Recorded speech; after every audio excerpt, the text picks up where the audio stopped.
शहर के नूरपुर रोड ते स्थित बगदे बुढ़ा दरिया के नज़दीक पैंदी 47 कनाल 4 मरले के करीब जमीन उत्ते काबज़कार करनवीर सिंह अते नगर कौंसल माछीवाड़ा आपो अपना हक दस रहे हैं।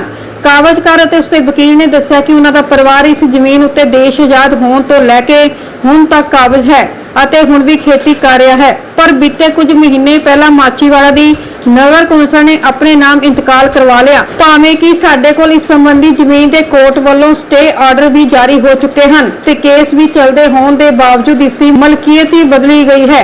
उन्होंने कहा कि यह सब कुछ हाईवे तो मिलने वाले मुआवजे करके किया गया। उन्होंने मांग की कि हाईवे तो मिलने वाला मुआवजा उन्होंने दिता जाए। उधर नगर कौंसल के प्रधान सुरिंदर कुंद्रा का कहना सी कि रकबा लंबे समय तो काबज़कारां दे हेठ सी, जिसका बीते समय पता लगन ते इसकी मालकी माल विभाग ने कानून अनुसार ही नगर कौंसल के नाम कर दी है। तहसीलदार ने भी इसनूं कानून अनुसार की गई कार्रवाई दस्सिया। भाई मेरा नाम जी करनवीर सिंह है जी। करनवीर सिंह ਜਿਹੜਾ ਨਗਰ ਕੌਂਸਲ ਮਾਛੀਵਾੜਾ ਸਾਹਿਬ ਨਾਲ ਥੋੜੀ ਜ਼ਮੀਨ ਦਾ ਵਿਵਾਦ ਚੱਲਦਾ, ਕੀ ਵਿਵਾਦ ਆ? ਵੀਰੇ ਅਸੀਂ 1947 ਤੋਂ ਜ਼ਮੀਨ ਦੇ ਉੱਤੇ ਕਾਬਜ਼ ਆ। ਪਹਿਲਾਂ ਮੇਰੇ ਦਾਦਾ ਜੀ ਸੀਗੇ ਤੇ ਸਾਡੇ ਮਾਲਕੀ ਜਿਹੜੀ ਇਸ ਜ਼ਮੀਨ ਦੀ ਉਹ ਪੱਤੀ ਦੇ ਨਾਮ ਆ ਤੇ ਗਰਦਾਵਰੀ ਸਾਡੇ ਨਾਲ ਚੱਲਦੀ ਆ ਰਹੀ 1947 ਤੋਂ ਹੀ। ਜਿਹੜੀ ਪੱਤੀ ਦੇ ਹੁੰਦੀ ਹੈ ਹਿੱਸੇਦਾਰੀ ਹੁੰਦੀ ਹੈ, ਇਹ 'ਚ ਪੱਤੀ 'ਚ ਕਈ ਪੱਤੇਦਾਰ ਹਿੱਸੇਦਾਰ ਹੁੰਦੇ ਨੇ, ਪਰ ਇਸ ਵਿੱਚ ਪੱਤੀ ਦੇ ਹਿੱਸੇਦਾਰ ਕਿੰਨੇ ਨੇ? ਵੀਰ ਜੀ ਇਹਦੇ ਵਿੱਚ ਕੋਈ ਹਿੱਸੇਦਾਰ ਨਹੀਂ, ਕਿਸੇ ਦਾ ਵੀ ਕੋਈ ਹਿੱਸੇਦਾਰ ਨਹੀਂ, ਕੋਈ ਪੱਤੀ ਦਾ ਕੋਈ ਨਾਲ ਦਾ ਸਾਡੇ ਕੋਈ ਕਿਸੇ ਦੇ ਨਾਲ ਹੋਰ ਕਿਸੇ ਦੇ ਨਾਂ ਦੇ ਗਦਾਵਰੀ ਹੈ ਨਹੀਂਗੀ। ਜਿਹੜੀ ਇਹ ਪੱਤੀ ਹੁੰਦੀ ਹੈ ਇਹ ਜ਼ਿਆਦਾਤਰ ਲੋਕਾਂ ਦੇ ਸਹੂਲਤ ਲਈ ਹੁੰਦੀ ਹੈ ਵੀ ਜਿਵੇਂ ਸਮਾਜਿਕ ਕੰਮਾਂ ਵਾਸਤੇ ਜ਼ਮੀਨ ਵਰਤੀ ਜਾ ਸਕਦੀ ਹੈ, ਪਰ ਇਹ ਤੁਸੀਂ ਕਹਿੰਦੇ ਹੋ ਸਾਡੇ ਇਹ ਕਦੇ ਵੀ ਕਿਸੇ ਵੀ ਸਾਡੇ ਪਿੰਡ ਦੇ ਲਈ ਕਦੇ ਕਿਸੇ ਕਾਮਨ ਪਰਪਸ ਲਈ ਕਦੇ ਨਹੀਂ ਵਰਤੀ ਗਈ। ਇਹ ਅਸੀਂ ਆਪਣੇ ਲਈ ਵਰਤੀ ਜਾ ਰਹੀ ਹੈ ਸਾਡੇ ਲਈ। ਤੇ ਹੁਣ ਕੀ ਵਿਵਾਦ ਖੜਾ? ਹੁਣ ਵੀਰ ਜੀ ਇਹਦੇ ਉੱਤੇ ਨਾ ਇਸ ਜ਼ਮੀਨ ਦੇ ਵਿੱਚ ਹੀ ਇੱਕ ਬਾਈਪਾਸ ਨਿਕਲ ਰਿਹਾ ਲੁਧਿਆਣਾ ਤੋਂ ਰੋਪੜ ਦਾ, ਉਹਦਾ ਇੱਕ ਨੋਟੀਫਿਕੇਸ਼ਨ ਜਮ੍ਹਾਂਬੰਦੀ ਦੇ ਉੱਤੇ ਹੈਗਾ ਤੇ ਉਹਦੇ ਉੱਤੇ ਡੀਸੀ ਸਾਹਿਬ ਵੱਲੋਂ ਇੱਕ ਸਟੇ ਵੀ ਲਾਇਆ ਗਿਆ ਵਾ। ਉਹਦੇ ਵਿੱਚ ਜਮ੍ਹਾਂਬੰਦੀ ਉੱਤੇ ਐਸਡੀਐਮ ਮੈਡਮ ਤੇ ਨਾਇਬ ਤਹਿਸੀਲਦਾਰ ਵੱਲੋਂ ਵੀ ਇੱਕ ਸਟੇ ਦਾ ਹਵਾਲਾ ਦਿੱਤਾ ਹੋਇਆ ਵਾ। ਫਿਰ ਹੁਣ ਚੌਥੇ ਮਹੀਨੇ ਵਿੱਚ ਆ ਕੇ ਨਗਰ ਕੌਂਸਲ ਦੀ ਇੱਕ ਲੈਟਰ ਦੀ ਬੇਸ ਦੇ ਉੱਤੇ ਇਹਨਾਂ ਨੇ ਇਹਦੀ ਮਾਲਕੀ ਪੱਤੀ ਤੋਂ ਚੇਂਜ ਕਰਕੇ ਨਗਰ ਕੌਂਸਲ ਦੇ ਨਾਂ ਕਰ ਦਿੱਤੀ। ਹੁਣ ਤੁਸੀਂ ਕੀ ਕਹਿਣਾ ਚਾਹੁੰਦੇ, ਕੀ ਹੋਇਆ ਹੋਰ ਕੀ ਕਰਨਾ ਚਾਹੁੰਦੇ? ਅਸੀਂ ਮੁੜ ਕੇ ਫਿਰ ਇਹਦੇ ਆਬਜੈਕਸ਼ਨਸ ਦਿੱਤੇ, ਅਸੀਂ ਐਪਲੀਕੇਸ਼ਨ ਨਾਇਬ ਤਹਿਸੀਲਦਾਰ ਸਾਹਿਬ ਨੂੰ ਦਿੱਤੀ, ਪਟਵਾਰੀ ਸਾਹਿਬ ਨੂੰ ਵੀ ਦਿੱਤੀ, ਪਰ ਸਾਡੀ ਉੱਥੇ ਕੋਈ ਸੁਣਵਾਈ ਨਹੀਂ ਹੋਈ। ਸਾਡੇ ਤੋਂ ਬਿਨਾਂ ਸਾਡਾ ਪੱਖ ਸੁਣੇ ਉਹਦਾ ਜਿਹੜਾ ਇੰਤਕਾਲ ਸੀ ਉਹ ਮਨਜ਼ੂਰ ਵੀ ਕਰ ਦਿੱਤਾ ਗਿਆ। ਤੇ ਹੁਣ ਤੁਸੀਂ ਕੀ ਕੀਤਾ? ਅਸੀਂ ਇਹਦੇ ਤੋਂ ਬਾਅਦ ਜਾਂ ਸਾਡੀ ਕਿਸੇ ਨੇ ਨਹੀਂ ਸੁਣੀ, ਕਿਸੇ ਅਫਸਰ ਨੇ, ਫਿਰ ਅਸੀਂ ਹਾਈ ਕੋਰਟ ਗਏ ਤੇ ਹਾਈ ਕੋਰਟ ਨੇ ਸਾਨੂੰ ਇੱਕ ਆਰਡਰ ਪਾਸ ਕੀਤਾ ਵਾ ਤੇ ਇਸ ਆਰਡਰ ਨੂੰ ਹੁਣ ਅਸੀਂ ਐਸਡੀਐਮ ਮੈਡਮ ਦੇ ਕੋਲ ਲੈ ਕੇ ਜਾਵਾਂਗੇ। ਕੀ ਉਮੀਦ ਲੱਗਦੀ ਹੈ ਹੁਣ ਤੁਹਾਡੀ ਹੁਣ ਸੁਣਵਾਈ? ਮੈਨੂੰ ਇਹ ਉਮੀਦ ਲੱਗਦੀ ਹੈ ਵੀ ਸਾਨੂੰ ਸਰਕਾਰ ਵੱਲੋਂ ਸਾਨੂੰ ਇਹਦਾ ਮਾਲਕੀ ਦਾ ਹੱਕ ਦਿੱਤਾ ਜਾਊਗਾ, ਸੁਣਵਾਈ ਤੁਹਾਡੇ ਹੱਕ ਸਾਡੇ ਹੱਕ 'ਚ ਹੋਊਗੀ। ਇੱਕ 1976 ਚ ਆਰਡਰ ਪਾਸ ਹੋਇਆ ਸੀ, ਜਿਹੜਾ ਕਿੰਨੀ ਬੁਨਿਆਦ ਸੀ, ਕਿੰਨਾ ਟਾਈਮ ਸੀ ਉਹਦਾ, ਵੀ ਕਿੰਨੇ ਕੁ ਟਾਈਮ ਦੇ ਅੰਦਰ ਉਹ ਨੋਟੀਫਿਕੇਸ਼ਨ ਦਾ ਲਾਗੂ ਹੋਣਾ ਚਾਹੀਦਾ ਸੀ? ਦੇਖੋ ਮੈਂ ਤੁਹਾਨੂੰ ਜਿਹੜੀ 1976 ਦੇ ਵਿੱਚ ਇੱਕ ਲੈਟਰ ਗਵਰਨਮੈਂਟ ਵੱਲੋਂ ਆਈ ਸੀ, ਨੋਟੀਫਿਕੇਸ਼ਨ ਕਹਿ ਸਕਦੇ ਹਾਂ ਉਹਨੂੰ ਆਪਾਂ, ਉਹਦੇ ਹਿਸਾਬ ਨਾਲ ਮੈਂ ਉੱਥੋਂ ਹੀ ਰੈਫਰ ਕਰੂੰਗਾ ਕਿ ਜਿੰਨੀ ਵੀ ਜ਼ਮੀਨ ਜਿਹੜੀ ਉਸ ਨੋਟੀਫਿਕੇਸ਼ਨ ਦੇ ਤਹਿਤ ਆਉਂਦੀ ਸੀ, ਮਿਊਨਿਸਪਲ ਕੌਂਸਲ ਨੇ ਇੱਕ ਹਫ਼ਤੇ ਦੇ ਵਿੱਚ ਉਹ ਜ਼ਮੀਨ ਆਇਡੈਂਟੀਫਾਈ ਕਰਨੀ ਸੀ। ਇੱਕ ਹਫ਼ਤੇ ਦੇ ਵਿੱਚ ਜਦੋਂ ਤੋਂ ਆਰਡਰ ਗਵਰਨਮੈਂਟ ਲੈਟਰ ਰਿਸੀਵ ਹੋਈ ਹੈ ਤੇ 3 ਵੀਕ ਦੇ ਵਿੱਚ ਇੰਤਕਾਲ ਮਨਜ਼ੂਰ ਕਰਵਾਉਣਾ ਸੀ। ਮੈਂ ਉਹ ਰੈਫਰ ਕਰੂੰਗਾ, ਉਹ ਨੋਟੀਫਿਕੇਸ਼ਨ ਹੈ, ਲਾਸਟ ਲਾਈਨ ਪੜੂੰਗਾ, should be identified by MCS NAC within a week। So ਇਹ ਵੀਕ ਤੋਂ ਬਾਅਦ ਇਹ ਨੈਕਸਟ ਪੇਜ ਤੇ ਅੱਗੇ ਜਾ ਕੇ ਅੱਗੇ ਲਿਖਿਆ ਹੋਇਆ 3rd ਲਾਈਨ ਤੋਂ ਪੜੂੰਗਾ, all the mutations should be got sanctioned within a period of 3 weeks thereafter। ਸੋ ਇੱਕ ਹਫ਼ਤੇ ਦੇ ਵਿੱਚ ਪ੍ਰਾਪਰਟੀ ਨੂੰ ਆਇਡੈਂਟੀਫਾਈ ਕਰਨਾ ਸੀ ਤੇ 3 ਹਫ਼ਤੇ ਦੇ ਵਿੱਚ ਉਹ MAC ਨੇ ਇੰਤਕਾਲ ਕਰਾਉਣਾ ਸੀ, ਜਦਕਿ 1976 ਵਿੱਚ ਆਈ ਥਿੰਕ 3 ਹਫ਼ਤੇ ਖਤਮ ਹੋ ਜਾਣੇ ਚਾਹੀਦੇ ਸੀ, ਬਟ ਕਿਉਂ 1921 ਦੇ ਵਿੱਚ 2021 ਦੇ ਵਿੱਚ ਆ ਕੇ ਕੀਤਾ ਗਿਆ। So that is to be seen now. ਹੁਣ ਆਪਣੀ ਐਪੀਲੇਟ ਕੋਰਟ ਦੇਖੇਗੀ ਲੀਗਲ ਐਸਪੈਕਟ 'ਚ। ਪ੍ਰਧਾਨ ਜੀ, ਇੱਕ ਵਿਵਾਦ ਖੜਾ ਹੋਇਆ ਜ਼ਮੀਨ ਨੂੰ ਲੈ ਕੇ, 6 ਕਿੱਲੇ ਜ਼ਮੀਨ ਨੇ, ਜਿਹੜੇ ਕਾਬਜ਼ ਨੇ ਉੱਥੇ ਉਹ ਕਹਿ ਰਹੇ ਨੇ 1947 ਤੋਂ ਲੈ ਕੇ ਹੁਣ ਤੱਕ ਅਸੀਂ ਕਾਬਜ਼ ਹਾਂ, ਤੇ ਜਿਹੜੀ ਉਹ ਜ਼ਮੀਨ ਆ ਇੱਕ ਪੱਤੀ ਦੀ ਜ਼ਮੀਨ ਆ। ਵੀ ਅੱਜ ਨਗਰ ਕੌਂਸਲ ਨੇ ਜਦੋਂ ਤੋਂ ਰੋਡ ਨਿਕਲ ਲੱਗਿਆ ਤਾਂ ਨਗਰ ਕੌਂਸਲ ਨੂੰ ਲਾਲਚ ਵਿੱਚ ਆ ਕੇ ਉਹਨਾਂ ਨੇ ਜਿਹੜੇ 6.5 ਕਿੱਲੇ ਇੰਤਕਾਲ ਚੜਾ ਲਏ। ਇਹ 'ਚ ਲਾਲਚ ਵਾਲੀ ਤਾਂ ਕੋਈ ਗੱਲ ਹੀ ਨਹੀਂ ਹੈ। ਨਗਰ ਕੌਂਸਲ 1976 ਦੇ ਵਿੱਚ ਨੋਟੀਫਿਕੇਸ਼ਨ ਸਰਕਾਰ ਨੇ ਕੀਤੀ ਹੋਈ, ਲੇਕਿਨ ਮੇਰੇ ਤੋਂ ਪਹਿਲਾਂ ਜਿਹੜੇ ਰਹਿ ਲਏ ਮੈਂ ਉਹਨਾਂ ਬਾਰੇ ਕੁਝ ਕਹਿ ਨਹੀਂ ਸਕਦਾ। ਮੇਰੀ ਜਦ ਤੋਂ ਨੌਲੇਜ ਆਈ ਆ ਮੈਂ ਉਸੇ ਦਿਨ ਤੋਂ ਆਪਣਾ ਪ੍ਰੋਸੈਸ ਸ਼ੁਰੂ ਕਰਤਾ। ਪ੍ਰੋਸੈਸ ਸ਼ੁਰੂ ਕਰਕੇ ਥਰੂ ਮਤਲਬ ਨੋਟੀਫਿਕੇਸ਼ਨ ਜੋ ਸਰਕਾਰ ਦੀ ਉਹਦੇ ਤੋਂ ਇੰਤਕਾਲ ਸਾਡੀ ਕਮੇਟੀ ਦੇ ਨਾਮ ਹੋ ਗਿਆ ਔਰ ਅਸੀਂ ਜਲਦੀ ਹੀ ਉਹਦਾ ਕਬਜ਼ਾ ਲੈਣ ਜਾ ਰਹੇ ਹਾਂ ਔਰ ਜਲਦੀ ਹੀ ਅਸੀਂ ਰਿਕਵਰੀ ਦਾ ਕੇਸ ਪਾ ਰਹੇ ਹਾਂ। ਜਦ ਤੋਂ ਉਹ ਜ਼ਮੀਨ ਨੂੰ ਬਾਹਰ ਰਿਹਾ ਉਹ ਮਤਲਬ ਉਹਦਾ ਰਿਕਵਰੀ ਆ ਜਿਹੜੀ ਉਹ ਉਹਨਾਂ ਨੇ ਮਤਲਬ ਬੇਮਾਲਕੀ ਤੋਂ ਕਿਸੇ ਨੂੰ ਕੋਈ ਪੈਸਾ ਨਹੀਂ ਦਿੱਤਾ ਤੇ ਅਸੀਂ ਉਹਨਾਂ ਦੇ ਕੋਲੋਂ ਮਾਲਕ ਕਮੇਟੀ ਆ, ਕਮੇਟੀ ਉਹਦੇ ਕੋਲੋਂ ਰਿਕਵਰੀ ਦਾ ਕੇਸ ਪਾ ਲਈ। ਪ੍ਰਧਾਨ ਜੀ ਉਹਨਾਂ ਦਾ ਇਹ ਵੀ ਕਹਿਣਾ ਕਿ ਜਿਹੜੀ ਇਹ ਜ਼ਮੀਨ ਆ 1976 ਵਾਲਾ ਹਵਾਲਾ ਲੈ ਕੇ ਕਰੀ ਆ ਉਹਦੇ ਵਿੱਚ ਇੱਕ ਲਾਈਨ ਲਿਖੀ ਹੋਈ ਆ ਵੀ ਜਿਹੜੀ ਇਹ 1976 ਦੀ ਰਿਕਵਰੀ ਆ ਉਹ ਇੱਕ ਹਫ਼ਤੇ ਦੇ ਵਿੱਚ ਜ਼ਮੀਨ ਚੈੱਕ ਕਰਨੀ ਸੀ ਨਗਰ ਕੌਂਸਲ ਵੱਲੋਂ ਤੇ 3 ਹਫ਼ਤਿਆਂ ਵਿੱਚ ਉਹਤੇ ਕਬਜ਼ਾ ਲੈਣਾ ਸੀ, ਜਦ ਕਿ 1976 'ਚ ਹੀ ਇਹ ਟਰਮ ਪੂਰੀ ਹੋ ਚੁੱਕੀ ਆ। ਉਹ ਤੋਂ ਬਾਅਦ ਨਗਰ ਕੌਂਸਲ ਜੇ ਉਹਨਾਂ ਨੂੰ ਕੋਈ ਇਤਰਾਜ਼ ਆ ਚੱਲ ਜਾਣਾ ਉਹ ਅਸੀਂ ਤਾਂ ਆਪਣੀ ਕਮੇਟੀ ਦਾ ਹੱਕ ਜਤਾ ਲਿਆ। ਜੇ ਉਹਨਾਂ ਨੂੰ ਕੋਈ ਇਤਰਾਜ਼ ਆ ਆਪਣਾ ਕੋਰਟ ਚੱਲ ਜਾਣਾ। ਹਾਈ ਕੋਰਟ ਗਏ ਸੀ ਉੱਥੋਂ ਉਹਨਾਂ ਨੇ ਵਿਡਰਾ ਕਰ ਲਿਆ, ਸਾਡੇ ਹੱਕ ਦੇ ਵਿੱਚ ਹੋ ਗਿਆ, ਉੱਥੇ ਡਿਸਮਿਸ ਕਰ ਦਿੱਤੀ ਆ। ਜੇ ਉਹਨਾਂ ਨੂੰ ਕੋਈ ਹੋਰ ਇਤਰਾਜ਼ ਆ ਜਿੱਥੇ ਮਰਜ਼ੀ ਚੱਲ ਜਾਣ ਕੋਰਟ ਦੇਖੋ ਸੰਵਿਧਾਨ ਦੇ ਮੁਤਾਬਕ ਜਿੱਥੇ ਮਰਜ਼ੀ ਕੋਰਟ ਚੱਲ ਜਾਣ ਅਸੀਂ ਕੇਸ ਲੜਾਂਗੇ ਜੇ ਕੋਈ ਮਾਲਕ ਅਸੀਂ ਆ। ਦੂਜੇ ਪਾਸੇ ਪ੍ਰਧਾਨ ਜੀ ਉਹ ਇਹ ਵੀ ਕਹਿੰਦੇ ਨੇ ਵੀ ਇਹਦੀ ਸਟੇ ਲੱਗੀ ਹੋਈ ਆ। ਕੋਈ ਸਟੇ ਨਹੀਂ ਹੈ। ਸਟੇ ਦੀ ਵੀ ਸੁਣ ਲਓ। ਸਟੇ ਉਹਨਾਂ ਨੇ ਇੱਕ ਫਰਜ਼ੀ ਬੰਦਾ ਖੜਾ ਕਰਕੇ ਕਮੇਟੀ ਦੀ ਤਰਫੋਂ ਉਹਨਾਂ ਨੇ ਉੱਥੇ ਜੱਜ ਦੇ ਸਟੇ ਲੈ ਲਈ। ਉਹ ਕੋਈ ਸਟੇ ਨਹੀਂ ਹੈ। ਸਾਰੇ ਕਾਗਜ਼ ਤਹਿਸੀਲਦਾਰ ਸਾਹਿਬ ਨੇ ਦੇਖ ਕੇ ਤਾਂ ਹੀ ਸਾਡੇ ਨਾਂ ਇੰਤਕਾਲ ਜਿਹੜੀ ਸਟੇ ਆ ਇੱਕ ਐਸਡੀਐਮ ਦੀ ਸਟੇ ਹੈ ਜੀ, ਉਹਦੇ ਉੱਪਰ ਇੱਕ ਨੈਸ਼ਨਲ ਹਾਈਵੇ ਦੀ ਸਟੇ ਆ, ਇੱਕ ਡੀਸੀ ਦੀ ਸਟੇ ਆ, ਇੱਕ ਤਹਿਸੀਲਦਾਰ ਦੀ ਵੀ ਸਟੇ ਆ ਉਹਦੇ ਉੱਪਰ। ਉਹ ਤੋਂ ਇਲਾਵਾ ਉਹ ਤੋਂ ਬਾਅਦ ਇਹ ਜਿਹੜੀ ਜੋ ਨਗਰ ਕੌਂਸਲ ਨੇ ਇਹਦਾ ਇੰਤਕਾਲ ਕੀਤਾ ਗਿਆ ਜਦ ਕਿ ਇਹਦੇ ਉੱਪਰ ਸਟੇ ਚੱਲੀ ਜਾ ਰਹੀ ਹੈ। ਉਹਨਾਂ ਦਾ ਇਹ ਕਹਿਣਾ ਫਰਜ਼ੀ ਸਟੇ ਆ। ਉਹਨਾਂ ਨੇ ਫਰਜ਼ੀ ਬੰਦਾ ਉੱਥੇ ਖੜਾ ਕਰਕੇ ਉਹ ਵੀ ਮਤਲਬ ਆ ਵੀ ਕੋਰਟ ਜਵਾਬ ਦੇਣਗੇ ਜੋ ਪ੍ਰਧਾਨ ਜੀ। ਉਹ ਤਾਂ ਇਹ ਕਹਿੰਦੇ ਨੈਸ਼ਨਲ ਹਾਈਵੇ ਕਈ ਜਾਣ ਉਹਨਾਂ ਦੇ ਕਹਿਣ ਨਾਲ ਮੇਰਾ ਕੋਈ ਨਾ ਮਸੀਂ ਮਾਲਕ ਆਉਂਦੇ ਉਹ ਤਾਂ ਬਥੇਰਾ ਕੁਝ ਕਹਿਣਗੇ ਜਿਹਦੇ ਹੱਥੋਂ ਜਾਣੀ ਉਹਨਾਂ ਨੂੰ ਤਾਂ ਬਥੇਰਾ ਕੁਝ ਕਹਿਣਾ। ਅਸੀਂ ਮਾਲਕ ਆ, ਇੰਤਕਾਲ ਸਾਡੇ ਨਾਂ ਆਪਣਾ ਇੰਤਕਾਲ ਕਰਾ ਲੈਂਦੇ। ਜੇ ਉਹਨਾਂ ਦਾ ਹੱਕ ਬਣਦਾ ਤਾਂ ਆਪਣੇ ਨਾਂ ਇੰਤਕਾਲ ਕਰਾ ਲੈਂਦੇ, ਉਹ ਮਾਲਕ ਬਣ ਜਾਂਦੇ। ਅਸੀਂ ਮਾਲਕ ਆ, ਜਿਹਦੇ ਨਾਂ ਇੰਤਕਾਲ ਹੋ ਕੇ ਮਾਲਕ ਹੈਗਾ ਕਿ ਨਹੀਂ ਹੈਗਾ ਉਹ। ਇੱਕ ਉਹ ਅੱਜ ਸਾਨੂੰ ਸਟੇ ਦੀ ਉਹ ਦਿਖਾਈ ਆ ਵੀ ਹਾਈ ਕੋਰਟ ਵੱਲੋਂ ਇੱਕ ਆਰਡਰ ਐਸਡੀਐਮ ਨੂੰ ਪਾਸ ਕੀਤਾ ਗਿਆ ਵੀ ਇਹਦੀ ਦੁਬਾਰਾ ਇਨਕੁਆਇਰੀ ਕੀਤੀ ਜਾਵੇ। ਪਾ ਦੇਣ ਇਨਕੁਆਇਰੀ ਹੋ ਜਾਵੇ, ਸਾਨੂੰ ਕੀ ਇਤਰਾਜ਼ ਆ। ਅਸੀਂ ਤਾਂ ਆਪਣੇ ਹੱਕ ਲਈ ਲੜੇ ਆ। ਜੇ ਕੋਈ ਹਾਈ ਅਥਾਰਟੀ ਸਾਨੂੰ ਕੋਈ ਇਗਨੋਰ ਕਰ ਦੂਗੀ ਤਾਂ ਸਾਡਾ ਤਾਂ ਕੋਈ ਹੱਕ ਨਹੀਂ ਬਣਦਾ। ਫਿਰ ਅਸੀਂ ਤਾਂ ਆਪਣਾ ਹੱਕ ਲਿਆ। ਜੇ ਸਰਕਾਰ ਕੋਈ ਕੋਰਟ ਕਚਹਿਰੀ ਕੋਈ ਮਤਲਬ ਸੱਤ ਉੱਪਰਲੀ ਅਥਾਰਟੀ ਸਾਨੂੰ ਕਹਿੰਦੀ ਆ ਵੀ ਤੁਹਾਡਾ ਨਹੀਂ ਹੱਕ ਹੈਗਾ ਤਾਂ ਮੈਂ ਆਪਣਾ ਉਸ ਹਿਸਾਬ ਨਾਲ ਚੱਲ ਪੂੰਗਾ।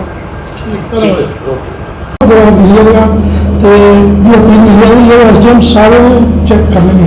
ਉਸ ਤੋਂ ਪਹਿਲਾਂ ਤੁਸੀਂ ਇੰਤਕਾਲ ਕਰਤਾ। ਦੇਖੋ ਗੱਲ ਇਹ ਵੀ ਇਹ 31/5 ਨੂੰ ਮੇਰੇ ਵੱਲੋਂ ਇੰਤਕਾਲ ਜਿਹੜਾ ਮਨਜ਼ੂਰ ਕੀਤਾ ਗਿਆ ਸੀਗਾ ਕਿਉਂਕਿ ਸਰਕਾਰ ਦਾ 1976 ਦੇ ਵਿੱਚ ਨੋਟੀਫਿਕੇਸ਼ਨ ਹੋ ਚੁੱਕਾ ਸੀਗਾ ਵੀ ਜਿਹੜੀਆਂ ਪੱਤੀ ਵਾਲੀਆਂ ਜ਼ਮੀਨਾਂ ਜਿਹੜੀਆਂ ਹੈਗੀਆਂ ਸ਼ਾਮਬਦ ਪੱਤੀ ਵਾਲੀਆਂ ਜੇ ਉਹ ਨਗਰ ਕੌਂਸਲ ਦੀ ਹਦੂਦ ਦੇ ਵਿੱਚ ਪੈਂਦੀਆਂ ਤਾਂ ਨਗਰ ਕੌਂਸਲ ਉਹਦੀ ਮਾਲਕ ਹੋਏਗੀ। ਜਿਵੇਂ ਪਿੰਡਾਂ ਦੇ ਵਿੱਚ ਹੁੰਦੀਆਂ ਸ਼ਾਮਬਦ ਪੱਤੀਆਂ ਉਹਦੀ ਪੰਚਾਇਤ ਉਹਨੂੰ ਕੰਟਰੋਲ ਕਰਦੀ ਹੈ, ਠੀਕ ਹੈ। ਇੱਥੇ ਨਗਰ ਕੌਂਸਲ ਜਿਹੜੀ ਹੈਗੀ ਆ ਹੋਗੀ। ਜਿੱਥੋਂ ਤੁਸੀਂ ਪੁੱਛਿਆ ਹੈਗਾ ਵੀ ਉਹਦੇ 'ਤੇ ਸਟੇ ਸੀ, ਸਟੇ ਦੋ ਤਰ੍ਹਾਂ ਦਾ ਸੀ ਆਪਸ ਵਿੱਚ। ਉਹ 'ਚ ਮਹਿਕਮਾ ਕਿਤੇ ਕੋਈ ਪਾਰਟੀ ਨਹੀਂ ਹੈਗਾ, ਠੀਕ ਹੈ, ਨਾ ਹੀ ਉਹ ਨੋਟੀਫਿਕੇਸ਼ਨ ਦੇ ਖਿਲਾਫ ਕੋਈ ਸਟੇ ਸੀ। ਉਹ ਤਾਂ ਦੋ ਤਰ੍ਹਾਂ ਦਾ ਕਬਜ਼ੇ ਨੂੰ ਲੈ ਕੇ ਸਟੇ ਸੀ, ਮਾਲਕੀ ਨੂੰ ਲੈ ਕੇ ਕੋਈ ਸਟੇ ਸੀ। ਸਰ ਉਹ ਜਿਹੜਾ NH1 ਦਾ ਸਟੇ ਹਾਂ ਦੇਖੋ NH1 ਦੀ ਜਿਹੜੀ ਗੱਲ ਹੈਗੀ ਹੈ NH1 ਦੀ ਜ਼ਰੂਰ ਇਹ ਹੈਗੀ ਹੈ ਵੀ ਟ੍ਰਾਂਸਫਰ ਜਿਹੜੀ ਹੈਗੀ ਉਸ ਤੋਂ ਬਾਅਦ ਨਹੀਂ ਹੋਣੀ ਚਾਹੀਦੀ, ਠੀਕ ਹੈ। ਲੇਕਿਨ ਜਦੋਂ ਨੋਟੀਫਿਕੇਸ਼ਨ ਹੋ ਜੇ ਉਹ ਆਟੋਮੈਟਿਕਲੀ ਹੀ ਜਿਹੜੀ ਨਗਰ ਕੌਂਸਲ ਦੀ ਮਾਲਕ ਹੈ। ਅੱਜ ਤਾਂ ਉਹਨਾਂ ਨੇ ਆਪਦੇ ਰਿਕਾਰਡ ਨੂੰ ਅਪਡੇਟ ਕਰਾਇਆ, ਇਹਨੂੰ ਟ੍ਰਾਂਸਫਰ ਨਹੀਂ ਕਰਨਾ। ਤੁਸੀਂ ਟ੍ਰਾਂਸਫਰ ਤਾਂ ਆਲਰੇਡੀ 76 'ਚ ਹੀ ਹੋ ਗਿਆ ਕੰਮ। ਟ੍ਰਾਂਸਫਰ ਤਾਂ 1976 'ਚ ਹੀ ਹੋ ਗਿਆ। ਉਹ ਤਾਂ ਉਹਨਾਂ ਨੇ ਅੱਜ ਅਪਡੇਸ਼ਨ ਕਰਾਈ। ਮੰਨ ਲਓ ਕਿਸੇ ਦੇ ਕੋਲ ਰਜਿਸਟਰੀ ਹੈ ਪੁਰਾਣੀ 1976 ਦੀ, ਅੱਜ ਉਹ ਸਾਡੇ ਕੋਲ ਆ ਕੇ ਮੇਰਾ ਜੀ ਮੋਟੇਸ਼ਨ ਕਰੋ ਕਿ ਅਸੀਂ ਜਵਾਬ ਦੇ ਦਾਂਗੇ ਨਹੀਂ ਕਰਨਾ। ਮੋਟੇਸ਼ਨ ਤਾਂ ਰਿਕਾਰਡ ਨੂੰ ਅਪਡੇਟ ਤਾਂ ਕਰਨਾ ਹੀ ਪੈਣਾ। ਇਹ ਤਾਂ ਅਪਡੇਸ਼ਨ ਆਫ ਰੈਗੂਲਰ ਕਾਲ। ਪਰ ਉਹਨਾਂ ਦਾ ਇਹਦਾ ਅਧਿਕਾਰ ਜਿਹੜਾ ਸੀਗਾ ਐਸਡੀਐਮ ਨਾਲ ਕੋਲ ਸੀ ਨਾ ਕਿ ਤਹਿਸੀਲਦਾਰ। ਨਹੀਂ ਦੇਖੋ ਜਿੱਥੇ ਸਰਕਾਰ ਦਾ ਇੰਟਰਸਟ ਹੈਗਾ, ਠੀਕ ਹੈ ਨਾ, ਸਰਕਾਰ ਦੇ ਕਿਸੇ ਵੀ ਨੋਟੀਫਿਕੇਸ਼ਨ ਨੂੰ ਅਸੀਂ ਲੋਕ ਕੰਟੈਸਟ ਨਹੀਂ ਕਰ ਸਕਦੇ। ਉਹਨੂੰ ਜੇ ਕੰਟੈਸਟ ਕਰਨਾ ਪਾਰਟੀ ਨੇ ਉਹਦੇ ਲਈ ਕੋਰਟ ਆ, ਉਹਦੇ ਲਈ ਕੋਰਟ 'ਚ ਜਾਣ, ਉੱਥੇ ਉਹ ਕੰਟੈਸਟ ਕਰ। ਮੇਰੇ ਕੋਲ ਕੰਟੈਸਟ ਹੋ ਨਹੀਂ ਸਕਦਾ, ਮੇਰੇ ਕੋਲ ਕੋਈ ਪਾਵਰ ਹੀ ਨਹੀਂ ਉਸ ਚੀਜ਼ ਨੂੰ ਮੈਂ ਕੰਟੈਸਟ ਕਰ ਲਿਆ। ਜਿਹੜੇ ਤੁਸੀਂ 1976 ਦਾ ਹਵਾਲਾ ਦੇਖੇ ਉਹਦੇ ਵਿੱਚ ਇੱਕ ਮਹੀਨਾ ਲਿਖਿਆ ਹੋਇਆ, 2 ਮਹੀਨੇ ਕਿੱਥੇ ਰੱਖਿਆ ਸੀ। ਇਹ ਵੀ ਇੱਕ ਵੀਕ ਵਿੱਚ ਚੈੱਕ ਕੀਤਾ ਜਾਵੇ ਜ਼ਮੀਨ ਲਿਆ ਜਾਂਦਾ ਉਹਨੂੰ 3 ਮਹੀਨੇ ਦੇ ਵਿੱਚ ਉੱਤੇ ਕਬਜ਼ਾ ਕੀਤਾ ਜਾਂਦਾ। ਹਾਂ ਦੇਖੋ, ਉਹ ਜਿਹੜੀ ਗੱਲ ਜਿਹੜੀ ਹੈਗੀ ਆ ਉਹ ਤਾਂ ਨਗਰ ਕੌਂਸਲ ਨਾਲ ਸੰਬੰਧਿਤ ਆ ਵੀ ਉਹਨਾਂ ਨੂੰ ਇਹ ਹਦਾਇਤਾਂ ਹੋਈਆਂ ਸੀਗੀਆਂ ਵੀ ਤੁਸੀਂ 1 ਵੀਕ ਦੇ ਵਿੱਚ ਆਪਦੀਆਂ ਪਟੀਸ਼ਨਾਂ ਕਰਾਓ, ਉਸ ਤੋਂ ਬਾਅਦ ਤੁਸੀਂ ਆਪਦਾ ਕਬਜ਼ਾ ਲਓ। ਇਹ ਤਾਂ ਉਹਨਾਂ ਦਾ ਪਾਰਟ ਆ, ਮੇਰਾ ਪਾਰਟ ਨਹੀਂ ਗਾ। ਉਹ ਇਹੀ ਕਹਿਣਾ ਨਾ ਵੀ ਜਿਹੜਾ ਇਹ ਹੋਣ ਦੇ ਬਾਵਜੂਦ ਵੀ ਨਾ ਤੁਸੀਂ ਨਾ ਉਹਨੂੰ ਇੰਤਕਾਲ ਕਰਾ ਦਿੱਤਾ। ਨਹੀਂ, ਮੈਂ ਤਾਂ ਦੇਖੋ ਕਬਜ਼ਾ ਬਹਾਲ ਰੱਖ ਕੇ ਇੰਤਕਾਲ ਕੀਤਾ। ਮੈਂ ਤਾਂ ਇਹ ਨਹੀਂ ਕਿ ਉਹਨਾਂ ਦਾ ਕਬਜ਼ਾ ਵੀ ਨਹੀਂ ਤੋੜਿਆ, ਕਿਉਂਕਿ ਉਹਨਾਂ ਨੇ ਸਟੇ ਲਿਆ ਦੋਹਾਂ ਪਾਰਟੀਆਂ ਜਦ ਕਿ ਮੈਂ ਉਹਦੇ ਵਿੱਚ ਪਾਰਟੀ ਨਹੀਂ ਹੈਗਾ, ਸਾਡਾ ਡਿਪਾਰਟਮੈਂਟ ਪਾਰਟੀ ਨਹੀਂ, ਨਗਰ ਕੌਂਸਲ ਵਿੱਚ ਪਾਰਟੀ ਨਹੀਂ ਹੈਗੀ, ਠੀਕ ਹੈ। ਲੇਕਿਨ ਫਿਰ ਵੀ ਅਸੀਂ ਕਬਜ਼ੇ ਨੂੰ ਬਹਾਲ ਰੱਖਿਆ। ਉਹ ਨਗਰ ਕੌਂਸਲ ਨੇ ਵੀ ਇਹੀ ਪਲੀ ਲਈ ਹੈ, ਅਸੀਂ due course of law as per law ਹੀ ਕਬਜ਼ਾ ਲਾਇਆ। ਇਹ ਗੱਲ ਪਟਵਾਰੀ ਨੇ ਸਪੈਸ਼ਲੀ ਆਪਣੀ ਇਸ ਰਿਪੋਰਟ ਦੇ ਵਿੱਚ ਲਿਖ ਕੇ, ਤਿੰਨੋਂ ਗੱਲਾਂ ਲਿਖ ਕੇ ਅੱਗੇ ਫਾਰਵਰਡ ਕਰਤੀ। ਤੇ ਅੱਗੇ ਬੜੀ ਹੈਰਾਨੀ ਵਾਲੀ ਗੱਲ ਹੈ ਕਿ ਦੇਖੋ ਜਦੋਂ ਇੰਨੀ ਰਿਪੋਰਟ ਫਾਰਵਰਡ ਕੀਤੀ ਹੈ ਤੇ ਹੋਪਫੁਲ ਸੀ ਕਿ ਅੱਗੇ ਜਿਹੜੇ ਰੈਵਨਿਊ ਆਫੀਸਰ ਨੇ ਉਹ ਇੱਕ ਵਧੀਆ ਡਿਟੇਲ ਆਰਡਰ ਪਾਸ ਕਰਨਗੇ, ਪਰ ਤੁਸੀਂ ਇਹ ਵੀ ਹੈਰਾਨ ਹੋਵੋਗੇ। ਆ ਦੇਖੋ ਜੀ, ਇਹ ਅੱਧੀ ਲਾਈਨ ਦਾ ਵੀ ਆਰਡਰ ਹੈ ਨਹੀਂ, ਲਿਖਿਆ ਹੋਇਆ ਹੈ ਐਜ਼ ਪਰ ਨੋਟੀਫਿਕੇਸ਼ਨ। ਬਹੁਤ ਸਰਪ੍ਰਾਈਜ਼ਿੰਗ ਹੈ। ਇਹ 6/4/2021 ਦਾ ਆਰਡਰ ਹੈ। ਪਤਾ ਨਹੀਂ ਕੀ ਕੰਪੈਲਿੰਗ ਸਰਕਮਸਟੈਂਸ ਸੀਗੇ ਜਿਹੜੇ ਕਿ ਕੋਈ ਇਹ ਤੇ ਰਿਪੋਰਟ ਤੇ ਕੋਈ ਆਰਡਰ ਨਹੀਂ ਪਾਸ ਹੋਇਆ ਤੇ 3 ਅੱਖਰਾਂ ਦੇ ਵਿੱਚ ਇਹ ਆਰਡਰ ਪਾਸ ਕੀਤਾ ਗਿਆ ਐਸ ਪਰ ਨੋਟੀਫਿਕੇਸ਼ਨ। ਇਮੀਡੀਏਟਲੀ ਉਸ ਤੋਂ ਬਾਅਦ ਪਟਵਾਰੀ ਸਾਹਿਬ ਨੇ 6/4 ਨੂੰ, ਦੇਖੋ ਸੇਮ ਡੇ ਹੀ ਇਹਨਾਂ ਨੇ ਜਿਹੜੀ ਪ੍ਰਾਪਰਟੀ ਦਾ ਇੰਤਕਾਲ ਸੀਗਾ ਇਹ ਮਨਜ਼ੂਰੀ ਹਿੱਤ ਪੇਸ਼ ਕਰਤਾ, ਸੇਮ ਡੇ 'ਚ।